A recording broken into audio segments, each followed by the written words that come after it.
Hello students, आज हम class 11th commerce का first chapter introduction of economics पढ़ने जा रहे हैं। इससे पहले हम लोगों ने पढ़ा था कि what is economics, what are the definition of the economics and what are the types of economics. Different जो राइटर थे उनके अकॉर्डिंग इकोनॉमिक्स की क्या क्या डेफिनेशन दी गई थी, उसकी क्या इंपॉर्टेंस है, तो ये सारी चीज़ें हम लोगों ने डिस्कस की थी। अब उसी के आगे हम लोग पढ़ेंगे कि व्हाट इज़ स्टैटिस्टिक्स के स्टार्ट क्या है। तो अगर हम डेली लाइफ की बात करें तो हम जो है कई सारी चीज़ें फेस करते हैं, कई सारी चीज़ों का हम यूज़ करते हैं, लेकिन इसमें कह रहे हैं कि हम डेली लाइफ में विदाउट डाटा कुछ भी डील नहीं करते हैं। ठीक है, तो जैसे इसमें कहा भी गया है कि it refers to study of quantitative data. जो स्टैटिस्टिक्स है उसमें हम जो है क्वांटिटेटिव डाटा को स्टडी करते हैं। इसमें डेफिनेशन जैसे इसमें दी है, statistics is that tool of analysis in which we collect quantitative data and interprets result thereof। Stat में या फिर स्टैटिस्टिक्स एक ऐसा टूल है जिसमें हम डाटा को कलेक्ट करते हैं, क्वांटिटेटिव डाटा को कलेक्ट करके उसका जो रिजल्ट है वो आगे को इंटरप्रेट या फिर प्रेजेंट करते हैं। जैसे any fact of any event that is expressing in terms of numeric form is called statistics।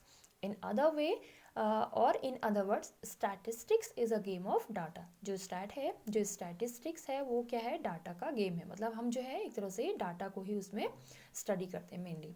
आगे बढ़ते हैं, स्टडी ऑफ स्टैटिस्टिक्स। अब यहाँ पर हम कहेंगे कि इन सेंस ऑफ, ठीक है, ये पार्ट नहीं है, हम इसको पार्ट में डिवाइड नहीं कर रहे हैं, ये हम सिर्फ सेंस के तौर पे हम स्टडी कर रहे हैं स्टैटिस्टिक्स। ठीक है, तो हम इसको in sense of two parts में देखते हैं। सबसे पहला आपका प्लूरल और दूसरा है आपका सिंगुलर सेंस।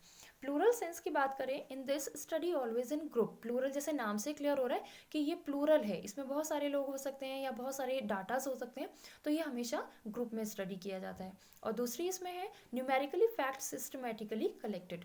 और जो भी फैक्ट या फिर जो न्यूमेरिकल जो हम डाटा कलेक्ट करते हैं वो सिस्टमेटिक होता है, ठीक है, एक तरीके से होता है। ऐसा नहीं कि मैंने 5 बच्चों का पहले कर लिया या 2 का बाद में किया या 100 का। तो इस तरह से जो न्यूमेरिकली फैक्ट्स या भी जो सिस्टम होता है वो क्या होता है, एक तरह से जो डाटा हम कलेक्ट करते हैं वो सिस्टमेटिक तरीके से किया जाता है।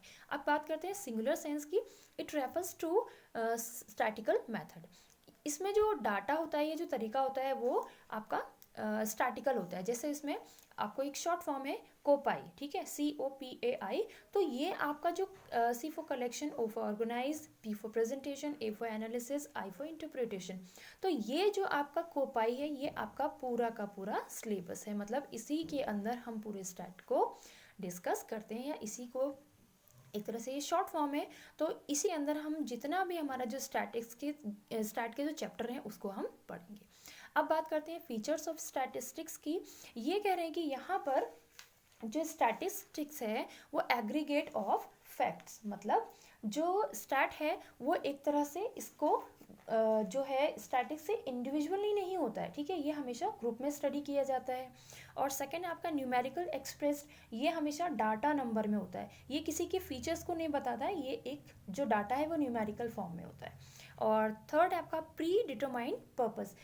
जो हम स्टैटिस्टिक्स जो स्टडी करते हैं उसमें कहीं ना कहीं हम जब इस चीज़ की स्टार्टिंग करते हैं तो इसमें कोई ना कोई पर्पस होता है, बिना पर्पस के हम जो स्टैट को स्टडी नहीं कर सकते। और नेक्स्ट है आपका place in relation to each other. इसमें कह रहे कि यहाँ पे अगर हम यहाँ पे दिल्ली में बैठे हैं या फिर हम यूपी का डाटा कलेक्ट करना चाहते हैं, तो ये हम कहीं ना कहीं एक दूसरे में रिलेशन क्रिएट करता है। ठीक है, तो जो फीचर्स है वो ये हैं आपके, और इनको आप अगर एग्ज़ाम में आता है तो आप इसके जो पॉइंट्स हैं इनको आप अच्छे से एक्सप्लेन कर दीजिएगा।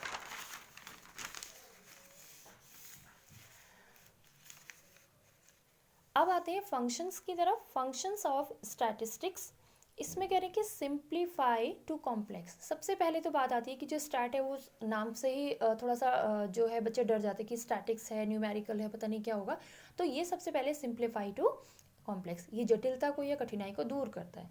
कंपैरिजन इन फैक्ट, ठीक है, कंपैरिजन मतलब कंपेयर करता है। किस तरह से कि मान लिया कि कहीं पे जैसे अगर हम बारिश को कंपेयर करते हैं, ठीक है, तो हम जैसे यहाँ पर हमने ग्राफ के थ्रू किया है। अगर जो हम नीचे वाली जो लाइन है इसको हम यहाँ पर हम मंथ को मेंशन करते हैं और जो आपकी OY कह सकते हैं, ठीक है, ये है आपका OX और ओ वाई, ओ एक्स जो लाइन है हम उस पर मंथ को मेंशन करते हैं, और ओ वाई जो लाइन है उस पर हम रेन को करते हैं। तो जो हम जून जुलाई से हम ऑब्वियसली हम लोग जानते हैं कि जुलाई जून से जो है हमारी बारिश स्टार्ट हो जाती है। तो जून के महीने में क्या होती है, बारिश बहुत ज़्यादा होती है, ठीक है।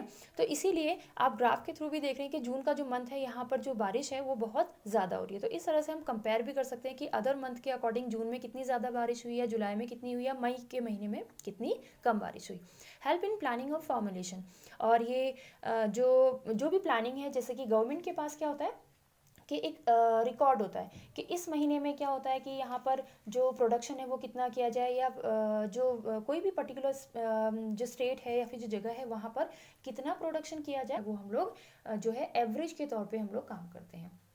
फिर है आपका लिक मैथमेटिकल एक्यूरेसी, इसमें मैथमेटिकल जो फॉर्म है उसकी कमी होती है, ठीक है। हम इसको जो है क्वांटिटेटिव डाटा के बेस पे हम लोग काम करते हैं, और data should be homogeneous and uniform. इसमें है जो डाटा है वो हमेशा क्या होता है कि इसके अंदर जो जिस फील्ड के लिए कहा जाता है पर्टिकुलर, उसी फील्ड के लिए डाटा कलेक्ट किया जाता है। जैसे स्कूल है, हॉस्पिटल हैं, कई सारी ऐसी जगह हैं जहाँ से हम लोग को एक पर्टिकुलर डाटा को हम कलेक्ट करते हैं, फिर उसी के बेस पे हम लोग काम करते हैं, ठीक है। तो इसीलिए data should be homogeneous and uniform.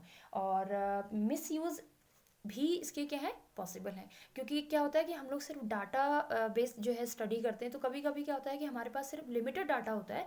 तो जो लिमिटेड डाटा के अलावा भी हमारे पास कई सारी ऐसी इन्फॉर्मेशन हो जाती है, हो रह जाती हैं कि हम जिसके बारे में हमें पता नहीं लग पाता है, ठीक है। तो लास्ट में है इसमें scope of statistics. In economics policies statistics plays a vital role in decision making. जो स्टैट है उसका इकोनॉमिक्स में, डिफरेंट पॉलिसीज़ में, यहाँ तक कि हमारे जो डिसीजन मेकिंग है उसमें भी बहुत बड़ा, बहुत इम्पोर्टेंट रोल होता है। So here our lesson is completed. तो इसमें मैंने आपको बहुत सारी अलग अलग राइटर के थ्रू डेफिनेशन भी बताई हैं। इसमें बहुत सारी लिमिटेशंस भी हैं, स्टैट के लिमिटेशंस भी हैं, फीचर्स भी हैं, फंक्शंस भी हैं, इसी तरह से इकोनॉमिक्स की डेफिनेशन भी हैं, टाइप्स ऑफ इकोनॉमिक्स भी हैं। बहुत सारी चीज़ें हैं जो आपके एग्ज़ाम के थ्रू या एग्ज़ाम के लिए बहुत ज़्यादा इंपॉर्टेंट है। Okay, thank you.